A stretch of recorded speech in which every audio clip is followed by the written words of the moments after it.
Okay, hello everyone. It's good to have you all on board. It's another time with Tutor. Thank you, Chelsea Tutor.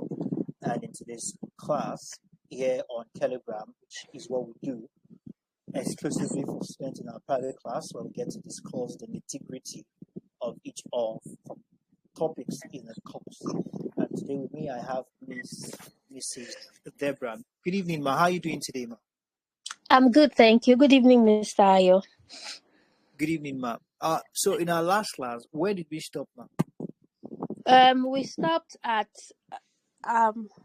absolute. We're going to start from absolute Pacificism today. Okay. So what do you have on that, ma? Okay, on absolute Pacificism, we have that absolute Pacificism assumes that its practitioners will be able to maintain moral courage when faced with aggression and provocation, and that their opponents will be affected by a constant return of good for bad. Okay.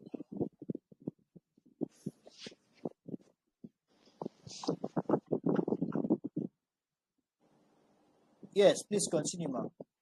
Okay. Absolute pacifists are against all forms of war, in brackets, whether described as conventional or unconventional, limited, just, etc., bracket closed, and against violence in any form whatsoever, whether it's All right. physical violence, psychological, structural, or cultural violence. Okay.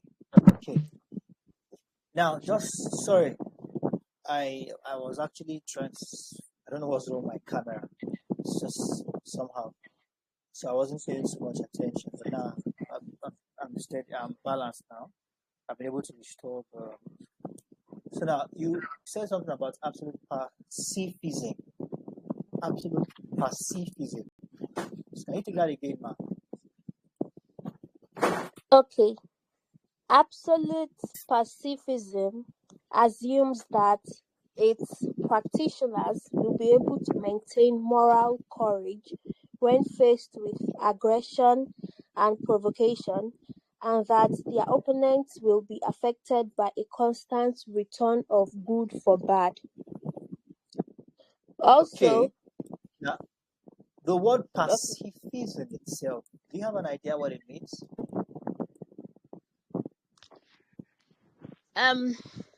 let me say, pacifism is when a person is always positive in every situation. Not bad, not bad. Now, they believe that war and violence are unjust. All right, in line with what we are doing. Remember, it's peace studies and conflict resolution. They believe that war and violence are unjustifiable, and that all disputes should be settled peacefully. Then we are talking about pacifism. Okay, Yes, sir. do you have that? Yes, I do. Good. Now, let's continue. So, absolute pacifism, all right, assumes that its practitioners will be able to maintain moral courage when faced with aggression, instead of giving violence for violence, all right, instead of flaring up when faced with aggression. As much as absolute pacifism is concerned, will maintain moral courage in the face of aggression. Do you know that it sounds kind of ridiculous when faced with aggression and you don't return or retaliate with aggression? Do you know it sounds kind of stupid? Yeah, it does. Okay. So It now, does because with the kind of as the yes, okay. go ahead, please. It does because Go as ahead. the natural human nature, we are always Yes. we're always on the defense part. So when we are attacked, we always want to defend. But for Wonderful. Yes, basically that is what it is. So I think you've been able to do some justice on that. Okay. Please continue. What else do you have there? Okay, absolute pacifists are against all forms of war, whether described as conventional or unconventional war, limited or just war, etc. And Yes. um, against violence in any form whatsoever, whether it's physical, psychological, structural, or cultural violence. They are against it. Wonderful. Yes. Wonderful. Wonderful. Okay. Now, do you have anything on active non-violence? Um, ANV. yes, Okay, what do you have on ANV? active nonviolence is an effective political tactic that has been used in liberation struggles to win national Struggle. Yes. independence. Example in brackets in Yes. It's not only in India, even in Nigeria here. Although it's here in Nigeria, it mixed with some a little bit of confrontation. But over the year, we've seen that there are means of peacefully requesting or demanding for what is right or what is yours without involving violence. And this is what ANV, non-active violence, talks about. Effective political tactic that has been used. Right? When you apply effective political tactic in the struggle for liberation, all right, not just personal liberation, but national liberation, then this is what we refer to as active non-violence. Okay, so we have that as that. Okay, sorry, just a moment. all right, sir. Please, you can continue. What else do you have then? Okay. After the non-active. Non-active active non-violence also build trade union and stop wars in time past. They Yes. also means they also respect. They also have respect for life, Also. which Yes. includes Please the continue. life of an enemy or stranger, and it is a Yes. vigorous and prompt response to injustice. Wonderful. Wonderful. Wonderful. Okay. That is well said. Now, do you have anything on peacemaking? Mm.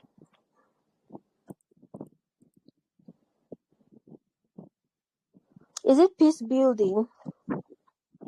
No, peacemaking now.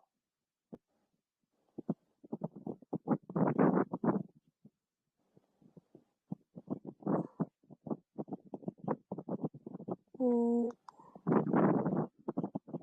no, I have peace building. I don't have peacemaking. Okay, what do you have on peace building now?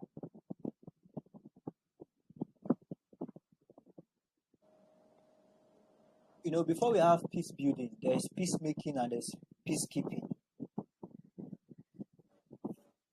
Are you aware of that? Okay, I've seen it. Okay. Sorry, I don't have my glasses also. I Oh, sorry about that. mm. um peacemaking. Yes, it addresses conflicts that are in progress. Do you have anything on that? Peacemaking Yes, addresses conflicts that are in progress. yes. Good, good. Can you explain that a little bit? Okay, conflicts that are in progress. Yes. Maybe when group of people are having conflict, or there is conflict between group of people, a Yes. peacemaker would always want to keep the peace. We always want to make peace amongst everyone, because conflict does not lead to something right. It always leads to violence and death and all of that. So they strive to keep peace. A peacemaker will always strive to keep peace amongst the individuals or the groups of people. An Good, ongoing good, good. conflict But there's that a has word. not There's yet. a word. Uh, Yes. Thank you very much for that. But there's a word I want you to use we have not used as a student of the Department of Peace and Studies. Peace studies and conflict resolution. I need you to use a word.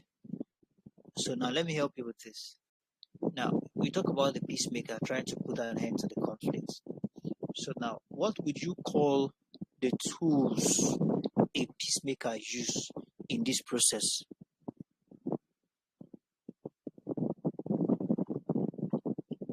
What is the tool, or what are the tools diplomacy and used? mediation. That is the all and sundry of peacemaking. All right. When you, as a peacemaker, or the process that involves the series of attempts by a peacemaker using tools like diplomacy and mediation to bring a conflict to an end. Okay. Then we go straight to that is peace building. What do you have on peace building? Okay.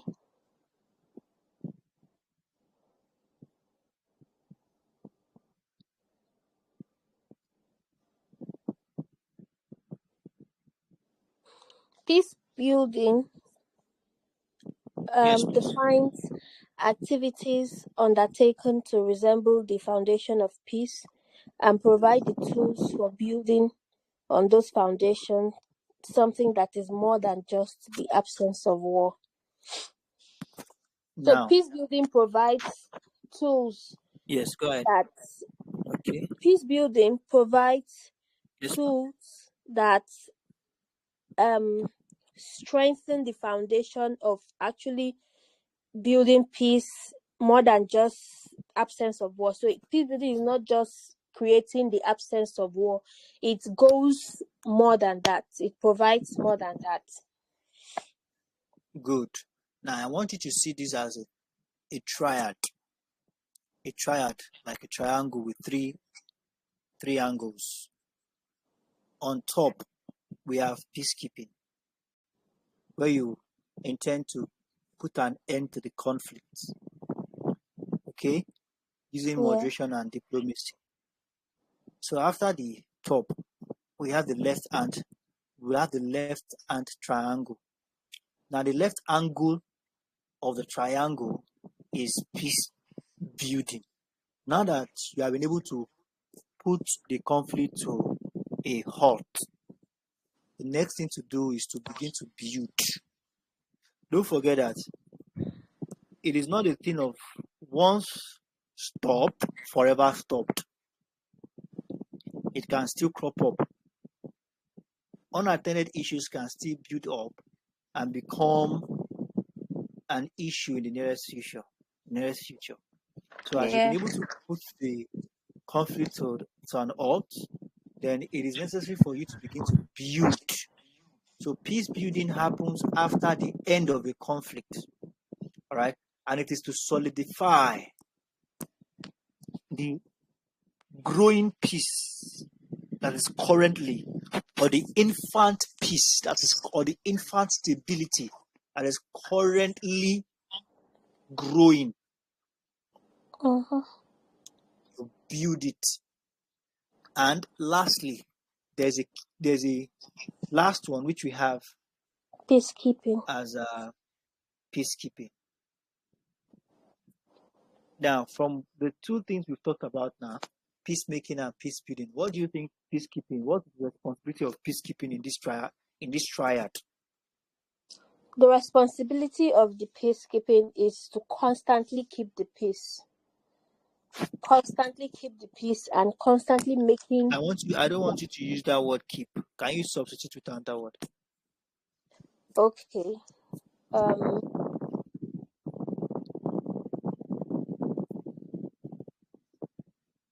I don't know if it's okay to use the word constantly guarding. Okay, not bad, not bad. But I would appreciate it if you had used the word sustain, Okay. all right, or maintain. Okay. Now you've been able to successfully bring an end to the violence or to the crisis, and now Yes. you are preaching peace by building it. So it's a building. It needs maintenance. It needs to be sustained. That is where peacekeeping comes in. The introductions of programs, educations, why it is better to choose peace over violence. Peace. Yeah. Now you get it. Okay. So features of yeah, quite okay. Let's see what we have here. I want also to talk about there are some challenges here of well, let's just see just a moment. So what do you have on components? Do you have anything on components of peace building?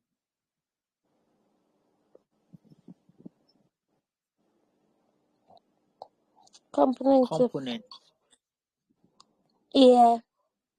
Components of Okay. peace building. One, Yes. prejudice reduction. Now, can you explain that, please? Prejudice deduction reduction is activities that Yes. focuses on identifying and changing negative attitude towards ethnic, religious, or political or other groups who are likely to be described in derogatory terms. So first, prejudice is Okay. probably I would say prejudice is like judging someone. Let me say somebody say they don't celebrate Christmas and there's people start looking at them in some type of way, judging them, making mockery at them, or constantly making Don't mockery self at them. dislike. So once the prejudice is the Go ahead, prejudice, ma'am. so one thing that can keep prejudice out of the way is prejudice reduction. Yes. We are talking about So rather building than judging peace. people for what they believe in, their political point of view, their ethnicity or so, rather focus on wanting to know more about them and accepting their beliefs. Wonderful. Wonderful. That's wonderful. Okay. So also, just like you have said earlier, when we talk about prejudice, we are simply referring to unnecessary dislike. You just can't fathom why you just dislike this person. Maybe it's because you have a story, had a story, call it one type story, where you just conclude that this one person has harmed me before, and I hate everybody from this tribe. I hate them because I have an encounter with just one bad egg. So such a thing must be. It cannot be eradicated completely, but it can be reduced. So if you are building peace, you must focus on reducing prejudice. Prejudice. And okay, we have human rights education and training. Yeah, I think those ones are quite self-explanatory. What do you have on the types of peace building? We have political peace building, which is a type of peace building activity that focuses on the process that culminates in agreement. It normally Yes. deals with establishing political arrangements that provide the overall context within which to understand the relationship of the various parties and the resources they commit to a conflict. I think it was in our last class we were discussing about the problem of Nigeria, that if you have to trace Yes. back the problem of Nigeria is basically politically. Yeah. So if you are to talk about peace, and you really need to tackle politics, because politics is one thing that has a lot to do with the Oh. uniteness, the unity of the country. So we also have the structural peace building. What do you have on this map? Structural Excuse peace me. building has to do with activities that lead to the creation of structures, systems of behavior, institutions, and concerted actions that support the implementation of a peace culture. It is also about building Wonderful. an economic, military, and social infrastructure that provides concrete and realistic avenues through which a new peace system might emerge. Wonderful. You know, you are building peace, so you need to put Yes, structures that will foster what you are building. It would be yes, terrible if you are building peace and you have and not hospitals, you have putting education mm, system that is not supporting or is not functioning. preaching peace Yeah, as well. So we have that as that. I think we've been able to do justice, but there's something I want you to quickly talk about. I want you to talk about what it means by demilitarization. Do you have anything on that? demilitarize. Yes, Okay, what do you have just on? Can you explain what it means by demilitarization?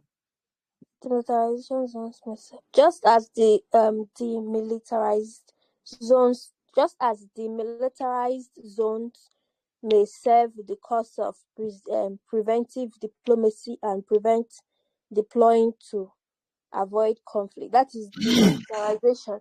It means it is not in everything that requires the military presence.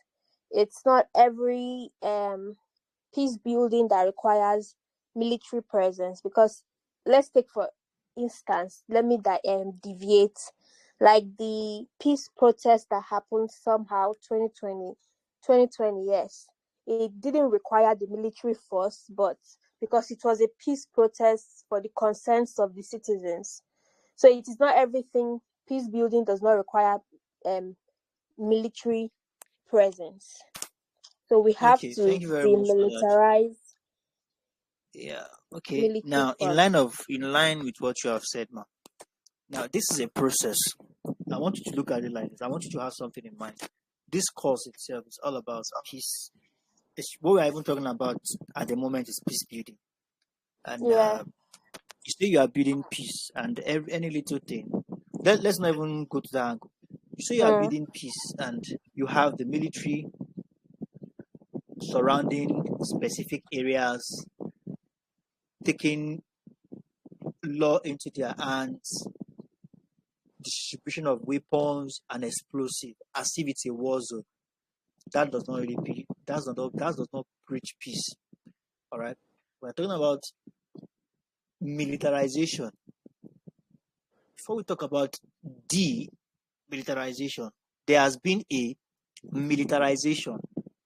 I know when we are talking about militarization, we don't have freedom of speech. If you do certain things, you get dealt with immediately. You see certain things that you would usually not see if it was a democratic structure or a structure that preaches peace. All right. When we talk about militarization, it looks more like a war zone where we have military everywhere, and our deaths just make it all look like it's a war zone. And basically, this is not actually the problem. It's not actually the issue. All right. The reason why we even militarize is because there are certain things that the only people that can handle them properly are the military. But if you are now talking about peace, whereby you want freedom of speech, you want people to come together and have this freedom to join societies and speak out their mind, then it is highly essential you begin to reduce the involvement of the military Military. in civilian affairs. So it's more like militarization, where we have more of direct military interventions. But when you begin to demilitarize, that means you are beginning to reduce their intervention from direct civilian matters. I think we've been able to talk about all we need to talk about, and we, on this note, we are going to call it a wrap on the course. I think we have class on Friday, right? Yes, so we could continue taking our classes since we have a short period of time. I didn't even know you were taking POL201 because I have that on my 201 courses. Yes, POL. for 201, or you mean Yes, 221? I think. Let me check it. Please, you need to reconfirm. You reconfirm. That's not a problem. You know, I said Yes, you know, I told you that some of your courses we have them already. So now that we are done with this one, we can actually move to another one on Friday. I think that's fair enough, right? Okay, it's fair. Okay. So the next time we are meeting on this course will be when we are having revision, and we'll have Yeah. sent you the exam practice questions and answer as well. So thank you very much, Mrs. Deborah. I look forward to seeing you in subsequent tutorials. Do you have any questions before we call it wrap, man? Okay, my question is the results is out. Last semester results are out.